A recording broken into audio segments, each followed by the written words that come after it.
আসসালামু আলাইকুম। প্রিয় প্রবাসী ভাই ও বোনেরা, আমি বিগত আজকে 3 বছর যাবৎ রাত ও দিন 24 ঘন্টা ঘুমাইতে পারি না। আমার ঘুম আসে না। আমার মাথার ব্রেনের সমস্যা, আমার মাথার ব্রেনের পানি শুকিয়ে যাইতেছে।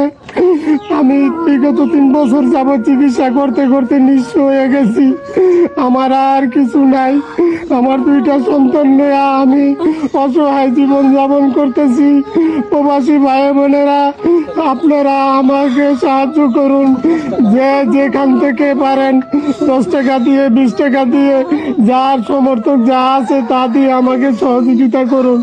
আপনাদের সহযোগিতার কারণে আল্লাহ যদি আমারে সুস্থ করে, আমি আপনাদের জন্য 5 ওয়াক্ত নামাজ পড়ে দোয়া করব। আল্লাহ যেন আপনাদেরকে জান্নাতবাসী করে। আমার সন্তানেরা মাদ্রাসায় লেখাপড়া কইরা আপনাদের জন্য দোয়া করব।